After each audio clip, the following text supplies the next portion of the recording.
Somalia, East Africa. US Special Forces on a lightning raid into the heart of Mogadishu.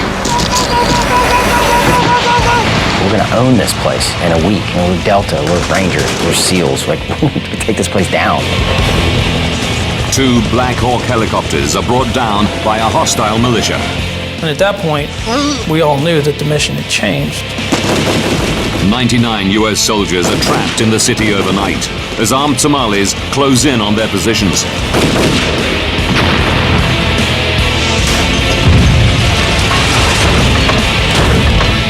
Now, investigators have to understand why a routine mission went so badly wrong as the US military suffer their worst casualties since the Vietnam War. Disasters don't just happen. They're triggered by a chain of critical events. Unravel the clues and count down those final seconds from disaster.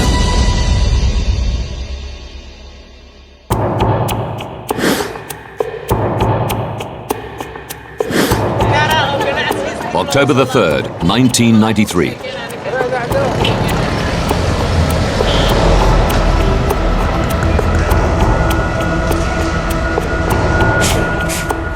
Task Force Ranger, an elite American team of 160 soldiers, are waiting to be briefed on their next raid into the lawless capital of Somalia.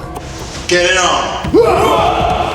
Their ultimate mission is to capture or kill rogue warlord General Mohammed Aidid and bring his rebel clan to heel.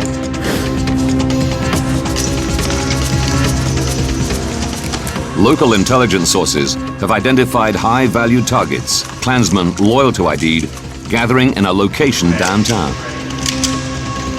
Today, the Rangers are going to bring them in, dead or alive. 1532.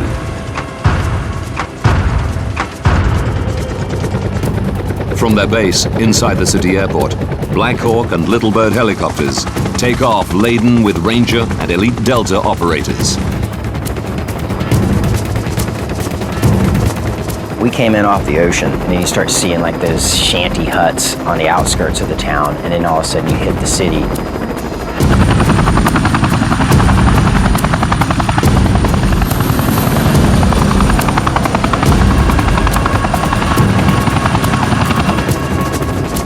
In Black Hawk Super 6-4, they prepare themselves for the assault. Matt Eversman is a 26-year-old sergeant leading his men for the first time. All of a sudden, the helicopter pilot, informed us that we were going to make the assault. And this emotional rush of adrenaline, and we're going to go from 2,000 feet or so above sea level down to 40 feet. And I mean, it's the most incredibly exciting, scary ride that you could imagine. The target of the raid is a 3-story building in the hostile heart of Mogadishu. The assault team expect to be in and out in about 30 minutes. Our plan was to establish a cordon around that building, and then we would bring the Delta people in the smaller helicopters right in on top of the building, and we would go in and capture those people. 1542. When in position, the Rangers will fast rope down from the hovering Black Hawks. They are divided into 4 teams known as chalks. Each chalk is to secure a different corner of the building. The problem is you couldn't see anything. Dirt and dust everywhere, and it's spitting up everywhere, and it's swirling into the aircraft, and you're seeing all this dirt swirl, and you're just getting glimpses of rooftops, and you don't know where you're at. In Chalk 4's helicopter, The pilot says, we're in the wrong spot. We've stopped short of where we were going to insert you. And with that, the ropes were thrown from the helicopter. Chalk 4 will have to move into position when they hit the ground.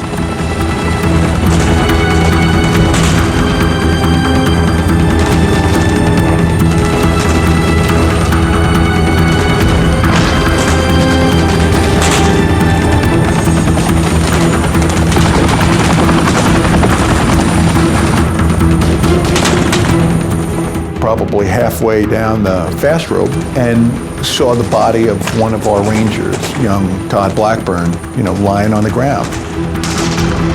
And my first instinct is that we're taking fire and somebody's already been shot. And I haven't even gotten on the ground.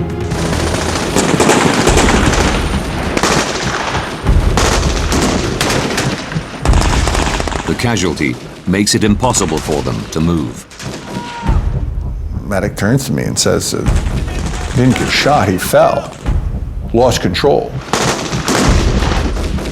At the time I thought he was dead.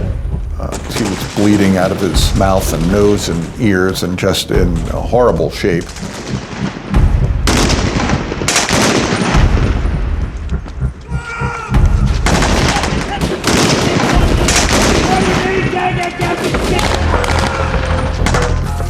Chalk 4 need to get to the target building to protect the rest of the assault force. But they're pinned down, a block to the north.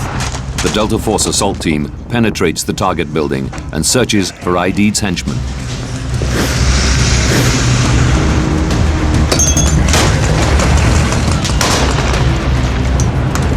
At the same time, a large extraction convoy arrives at the target building. Its job is to bring everybody back home. The Delta and Ranger teams and their prisoners. This is Uniform 64. We're in position for extraction. Over. In the lead vehicle is Battalion Commander Danny McKnight. I got to the holding position I was supposed to be at. I could see the target building, and then I was just waiting for the call.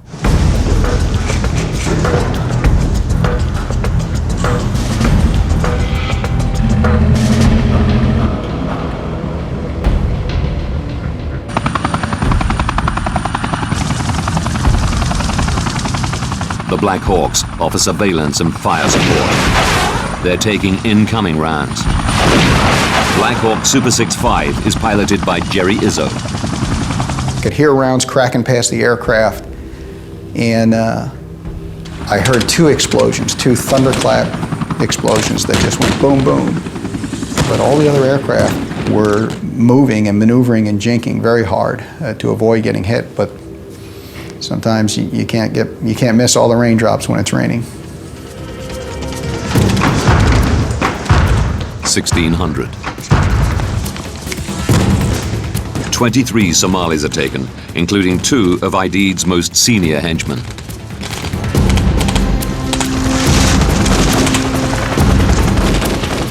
The force prepares to pull out with the prisoners.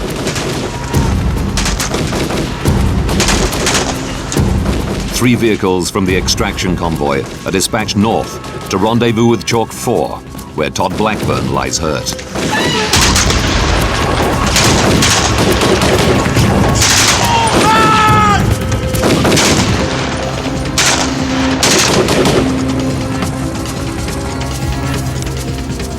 From his position in the Joint Operations Center, Raid Commander Colonel Jerry Boykin watches the mission on a live feed from Black Hawks hovering above the battle. Colonel McKnight, go ahead and take the detainees and take them back to base. Roger that. They captured the people they went after very quickly with relatively little resistance, and were ready to extract them quicker than I had expected, actually. That mission was done. We were already thinking about going home. Like I'm thinking, wow, man, we were combat veterans. It's crazy. I wonder if they're going to give us a badge, and that's what we're all thinking. It's time to go home. But as the assault teams wait for the signal to extract, more Somalis converge on the target area. I was far away from that place, and I came running there. I saw so many injured people and a scene of great disaster. It was a massacre. I couldn't count the corpses. That destruction didn't just affect me physically, but also affected me mentally. I saw it with my own eyes. We're in a fight. We're in a heavy fight. It is a unbelievably deafening cacophony of sound.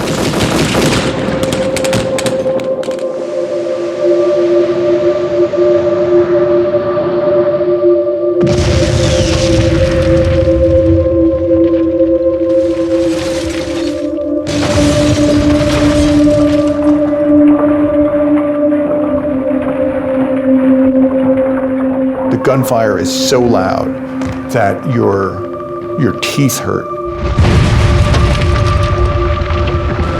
Your ears hurt, your jaw hurts. I've never, ever witnessed any kind of sensation as to how loud that the battlefield was that day. We are in a bare knuckle fight, with these people that aren't going to stop, and the only thing that's going to make them stop is one of our bullets or more violence.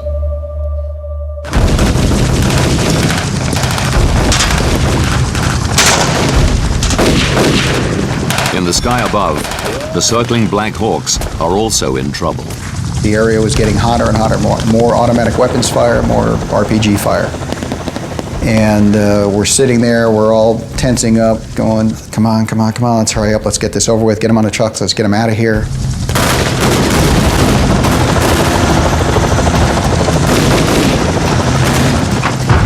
(1620).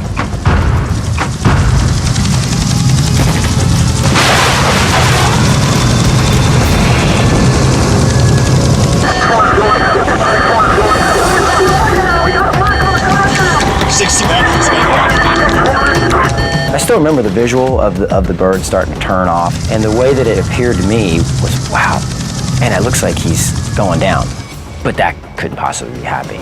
I saw it with my own eyes. I was extremely excited and happy when I saw the Black Hawk crashing. I looked up and I saw pieces flying off this Black Hawk, and I just saw it twisting and spiraling.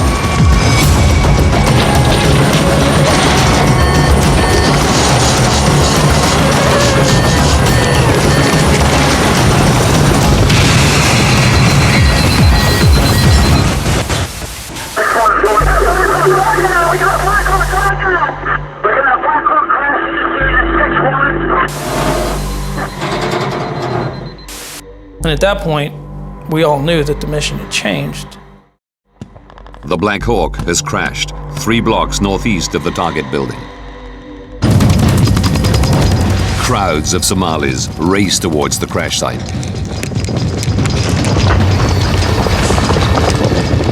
So I was looking down through that other blocking position. There were hordes of people running towards where that aircraft had went down.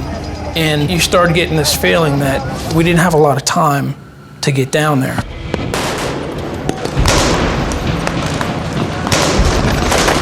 The extraction convoy is diverted straight to the crash site. Right!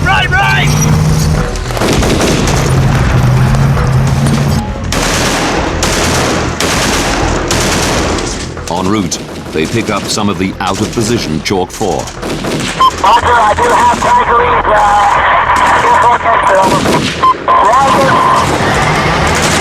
Colonel McKnight pulls up in his Humvee.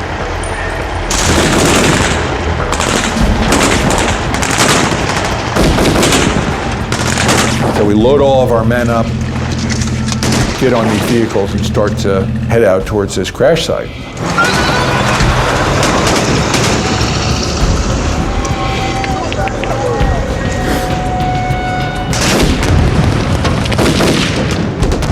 Chalk Team 2 is on foot, also trying to get to the crash site and the safety of the extraction convoy.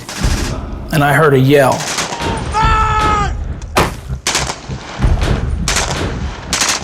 And what I just seen was Earl Fillmore, a Delta operator. He was just shot in the head, and another round had struck Lieutenant Lechner in the shin.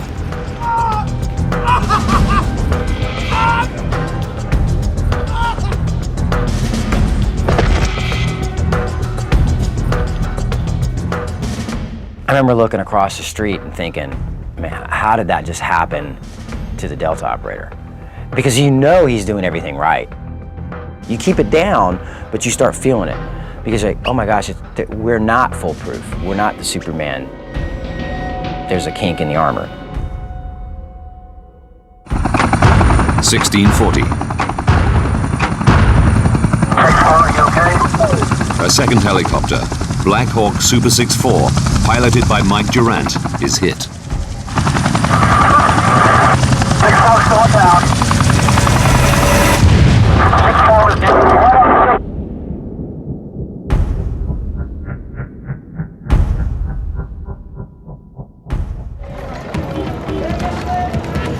hostile crowds begin moving towards the second crash site.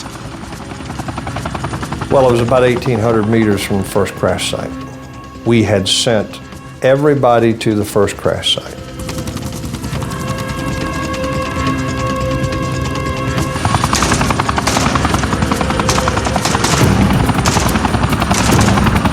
I don't think would have ever entered our mind that we could lose 2 in one day. 2 Delta snipers, providing fire support from another chopper, request to be dropped at the second crash site to protect the injured crew. There was nothing to support them with. It would be 2 guys against an unknown number of Somali militiamen. I had to deny. Their chances of coming out alive were not good. In fact, we even posed that question to them. Do you understand?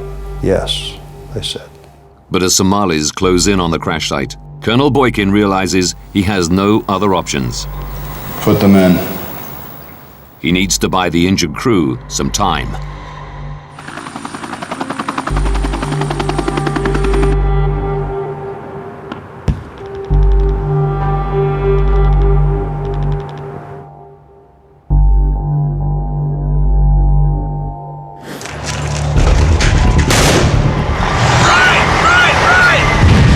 The main convoy is still trapped in the maze of streets. Unable to get to either crash site. We go through this hellacious fight and the situation I described with these Somalis on both sides of the street shooting at each other. One of our lead vehicles was moving up a road. RPG flew over the hood.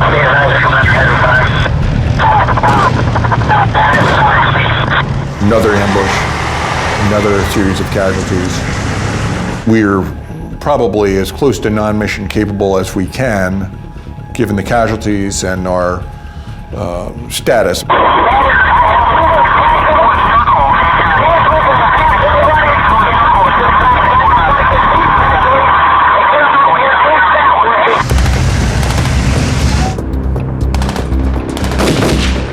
The convoy, severely decimated, abandons its search for the first downed Black Hawk and begins fighting its way back to the American base.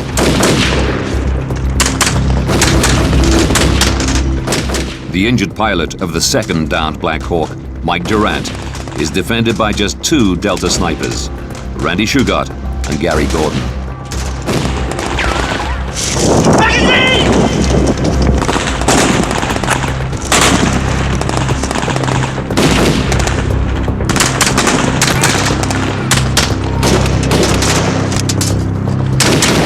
Mike told us later that Randy Shugart yelled out, "Gordy, I'm hit." And then his gun went silent.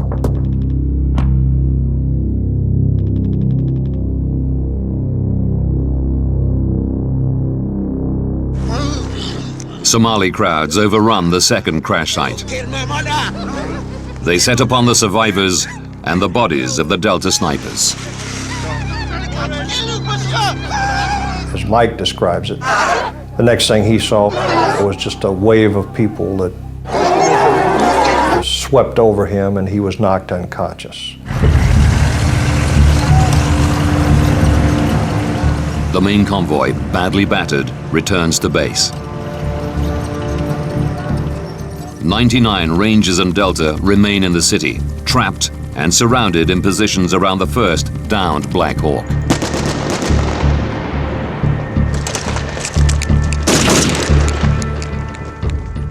As darkness descends, the men are forced to find shelter off the hostile streets.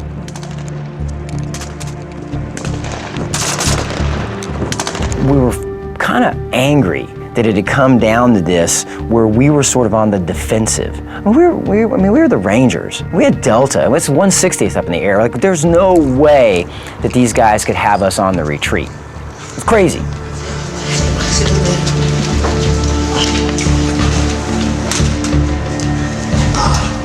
It only takes one grenade to be thrown into that room, and everybody in the room would have been killed.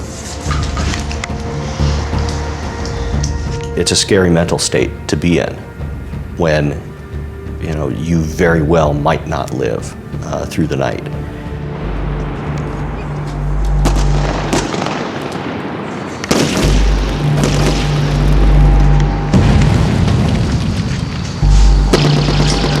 Thousands of militiamen launch wave after wave of attacks on Ranger positions.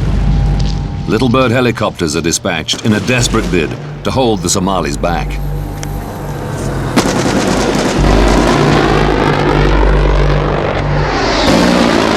Whenever the Little Birds would come over and they'd do their gun rounds, they would light the sky up, much like lightning.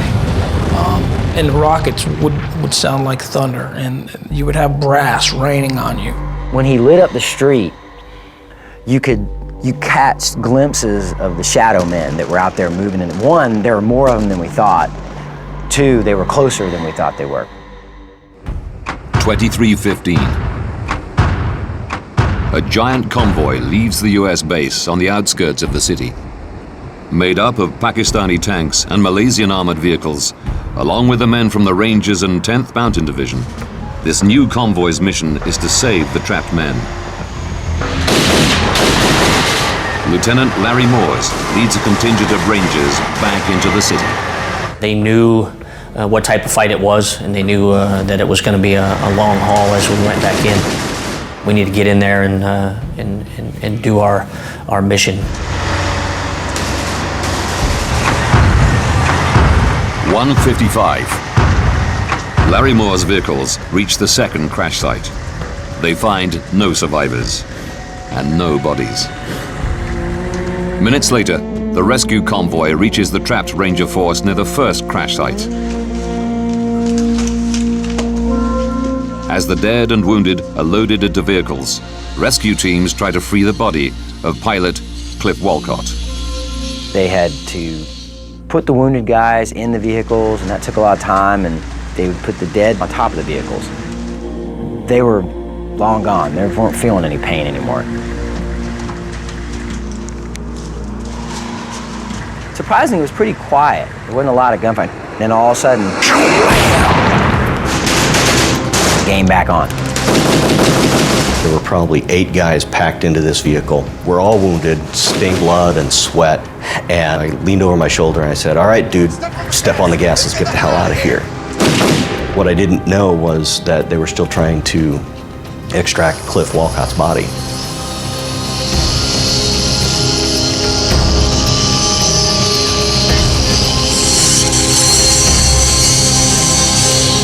No one was going to leave until we got them out of there. So they stayed until they were able to pull the airplane apart. 5:42. The rescue convoy is finally ready to leave. But with the vehicles packed with 10th Mountain and UN forces, as well as casualties, not all of the Rangers can fit on board. The small band of Rangers who haven't been injured in the battle have to travel on foot. It was unthinkable. In theory, we're supposed to run beside the armor in order to be shielded. As soon as we started down the first block, the armor left us. A band of Rangers and Delta operators have to run what becomes known as the Mogadishu Mile, all the way to the UN-controlled football stadium. Miraculously, there is no further loss of life. I watched a 5-ton truck come back in on the airfield, and there were bodies in that truck, dead and wounded. I walked over to the truck to help lower the tailgate, and when the tailgate came down, blood poured out the back of it. So from an emotional perspective, it was a devastating blow to me to see those people who I was responsible for. 18 US soldiers are dead and 84 injured. Black Hawk pilot Mike Durant has been taken hostage and is being held in an unknown location. Mike Durant, US Army. Estimates of Somali fatalities range from 500 to 1,000.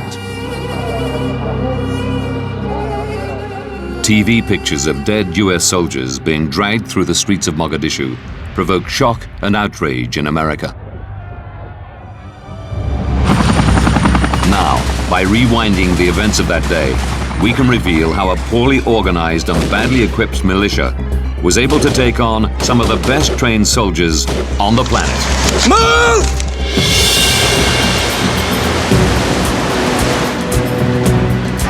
US troops had initially been sent to Somalia as part of a UN force on a humanitarian mission in March of the previous year. Their task was to protect and distribute supplies in Operation Restore Hope.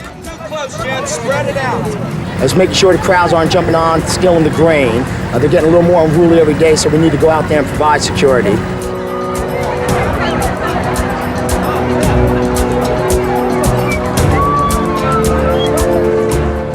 Robert Oakley was US Special Envoy to Somalia at the time of Operation Restore Hope. The military forces of Restore Hope had showed that they could meet any challenge and deal with it swiftly, impartially. Co-chaired by the United States and the United Nations, civilian and military all working together. The country was doing pretty well. But in August 1993, the mission changed under a new White House administration. Now, rather than just protect and distribute supplies, US troops went after the man they felt was the biggest threat, not just to aid, but to the stability of the whole country. We were deployed into Somalia, to Mogadishu, the capital city there, to capture and ultimately bring to justice a notorious clan leader named Mohammed Farrah Aidid. The American public demanded to know why this new mission then went so badly wrong, and why the Somalis were holding pilot Mike Durant hostage. Oakley was sent back to the country in the aftermath of October the 4th and was instrumental in securing the release of captured pilot Mike Durant. And new brothers and Task Force Ranger, freedom never tasted so good. We're here! Oakley believes the whole strategy to take down Aidid was flawed from the beginning. If they'd taken him, somebody else would have moved up to take his place, and the fighting would have gotten worse.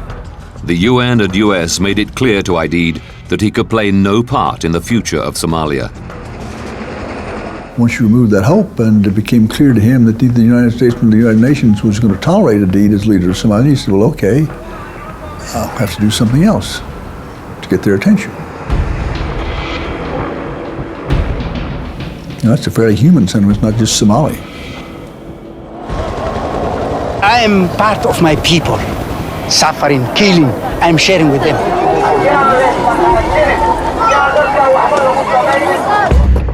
Mark Bowden, author of best-selling account Black Hawk Down, interviewed many of the Rangers and Delta soldiers that were there that day, as well as members of Aidid's militia. I think the Somali people were still divided in the spring of 1992. There were many who welcomed the presence of the UN, who were hopeful. When they first entered the country, they brought aid. We welcomed them, and we waved flowers. By summer of 1993, this mixed picture had changed. One event back in July brought people together from across clan lines. The UN at one point surrounded a building where a number of top clan leaders were meeting to, as it happens, to discuss whether or not to support Aidid in his effort against the UN. The UN were determined to punish Aidid's militia for the slaying of 24 Pakistani peacekeeping troops the previous month. The clan meeting seemed to provide a perfect opportunity.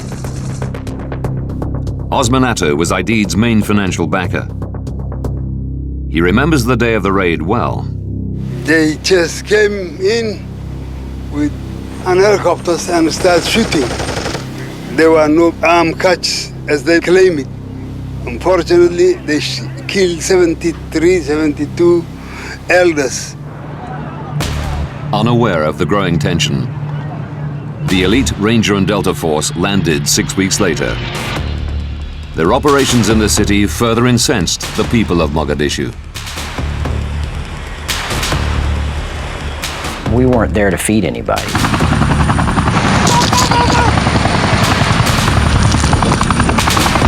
Put him on the ground! Can you imagine just hanging out there and all of a sudden helicopters come in and rope in and dudes come in and start kicking in your door and telling you to get down, do this, that, do that? I'd be surprised if anyone didn't want us out of there. With heightened tensions on the streets of Mogadishu, any Ranger operation would rely on accurate intelligence. Robin Horsfall is one of the youngest soldiers ever to be accepted into the SAS Regiment, Britain's Special Forces. A veteran of countless IRA encounters on the streets of Northern Ireland, and of the 1980 Iranian hostage release mission. And Horsfall believes that against this background of rising hostility, there were a number of key tactical mistakes made, starting with the assault plan itself. The assault plan on the building was fairly simple. The Black Hawk helicopters came in and the Rangers fast roped down on 4 different corners around the target building. At the same time, Delta Force came in on the Little Bird helicopters, jumped out the helicopters and carried out the assault on the main building. It was a plan that could rapidly be put into action any time General Aidid and his henchmen showed their faces. Task Force Ranger needed an immediate action plan. They needed something that they could use at a moment's notice to deploy quickly onto the ground. If they had to take a long time and make long preparations, then there was a good chance that the target wasn't going to be where intelligence had said he would be. The simpler you keep it, the better it is. It doesn't mean that you can't change something up. You're not going to do it exactly the same way every time, but it's called having a template. The basic template had worked numerous times before, but not this time. And Horsfall has a theory why. In the 70s and 80s, when we were working against the IRA in Northern Ireland, we were always taught that we didn't repeat anything. Well, every time you repeat a mission and repeat the same template, what you do is you give information to the enemy.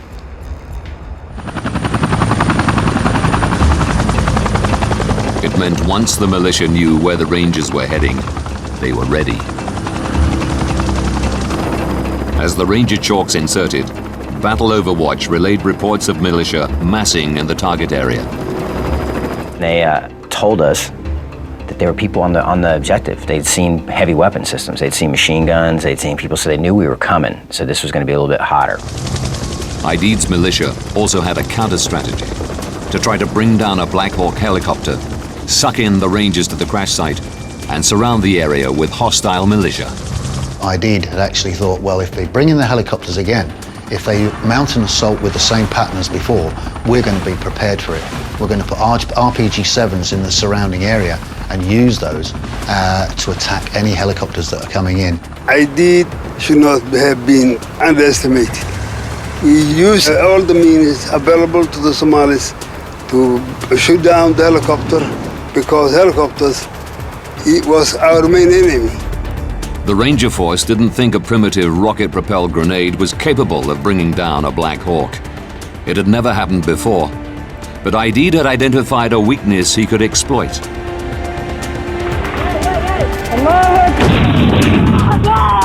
In the 1980s, Afghan Mujahideen had had some success in bringing down large Soviet Hind helicopters with well-aimed RPGs.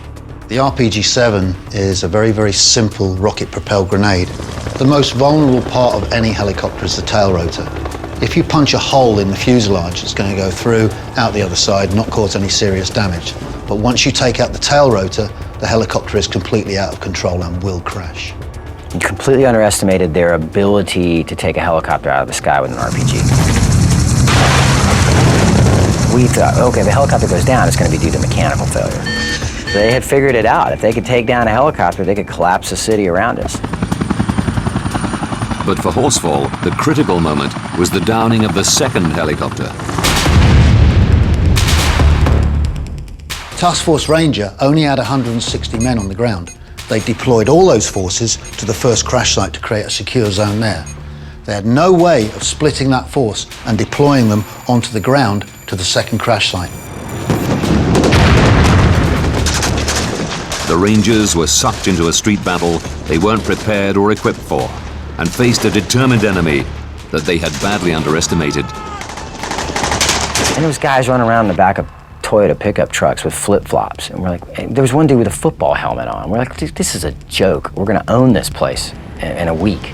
You know, we're Delta, we're Rangers, we're Air Force, we're SEALs. Like, we're gonna take this place down. Somalis are very proud people, and they will defend themselves and their country. I'm sure Rangers were very good soldiers, but they underestimated Somalis. That was among the many mistakes they ever made.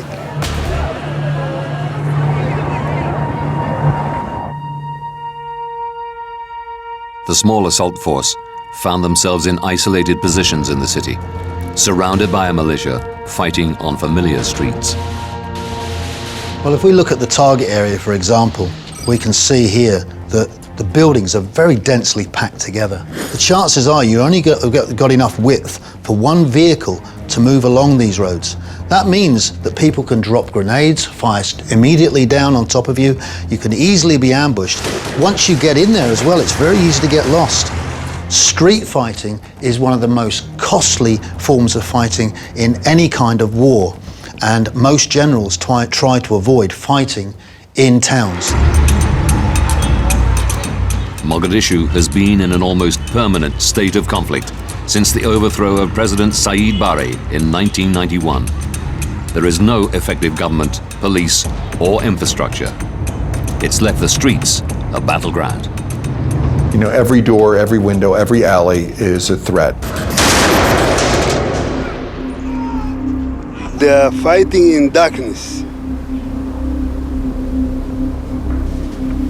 Everything is as enemy. The trees are enemy, the suns are enemy. The poor guys cannot fight with someone in his hometown.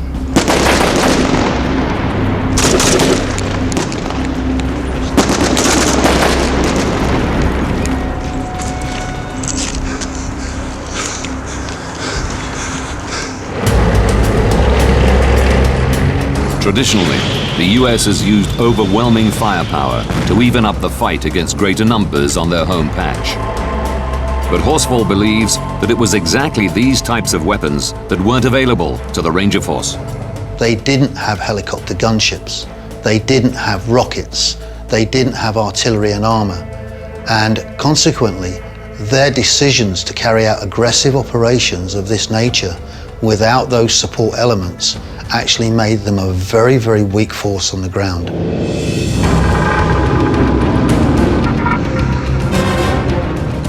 We asked for the AC-130 gunship. We had confidence in it. And we knew that if we got into a really bad situation, that could be really a deciding factor. We were denied that. Requests to the US government for armor to be sent to Somalia were also denied. Had we had a more robust vehicle, a vehicle with armor protection, we could have gone through those streets much faster and much safer. So they put us into this environment and then did not give us what we said was needed to do our mission there. Without armor or heavy air support, the Rangers were forced to rely on more vulnerable and less offensively capable Humvees and Black Hawk helicopters.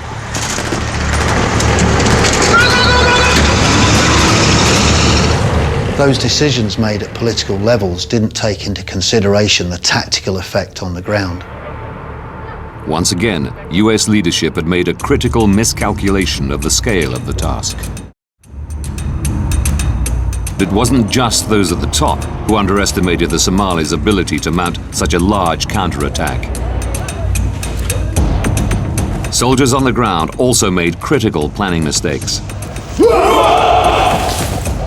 The raid was designed to take less than an hour, so they left behind heavy body armor plates, night vision equipment, and even canteens of water.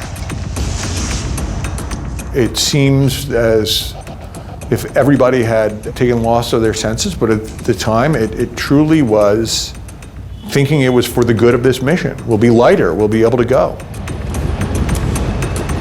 I kind of looked at Jeff and I said, okay, what time is it? 2:30. I said, okay, how long do missions last?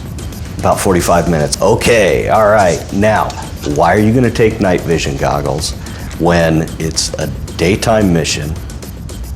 Bad idea. Once the night came down, they were left as a very small force surrounded by an enemy with vastly superior numbers. And had they taken those night viewing goggles, they would have had an advantage that could have made a huge difference to the amount of casualties taken. Now, we can reveal the chain of events that led to America's biggest loss of life in combat since the Vietnam War. 68 minutes to disaster. An elite assault force is sent on a raid into a hostile Mogadishu.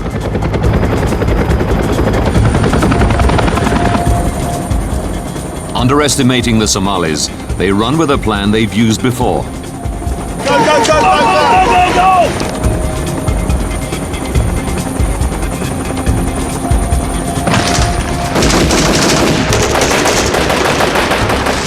40 minutes to disaster. Poor intelligence leaves them facing an enraged enemy who know they're coming. 20 minutes to disaster. The Somalis deliberately target American Black Hawk helicopters with RPGs. 61 is going down. The troops defend the downed aircraft. Seconds to disaster. A second Black Hawk is hit. The ground troops can't defend both sites. They've been dragged into a street fight. They can't win. What started as a routine mission has descended into a desperate fight for survival. 18 US soldiers lie dead, and another 84 are wounded.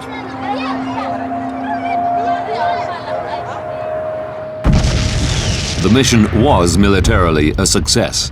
The targets were captured, and huge losses were inflicted on Aidid's militia. But the Rangers' casualties and TV pictures of bodies being dragged through the streets forced the withdrawal of all American forces from Somalia. When you're sending a group of American soldiers to a place like Somalia, which most Americans couldn't even find on a map in 1993, with the idea that they're, just doing this humanitarian gesture at the behest of the UN, there's a very low tolerance for loss of life in a mission like that. The suddenness of the withdrawal left many in Task Force Ranger bitter. I don't think there was a man there that wasn't angry and disappointed that we were being pulled out. This particular time, on that particular day, it was the wrong call. And it's hard to look at a father of a soldier who's been killed on the streets and, try and make some sense out of it. We knew that we would leave Mogadishu and always regret that we didn't accomplish our ultimate mission, which was to capture Mohammed Aidid. As good as we are, someone's getting killed. Someone's going to die. People are going to get hurt. People are going to be wounded, and you're going to lose folks. When you send them into a combat situation, it's going to happen. You better know that whatever it is that you sent them in there to go do is worth that to you, and that it's worth it to the nation. Today, Somalia remains a battleground of rival clans and is still ravaged by famine. Despite continuing UN and African Union intervention, it seems no closer to a lasting solution to its many problems.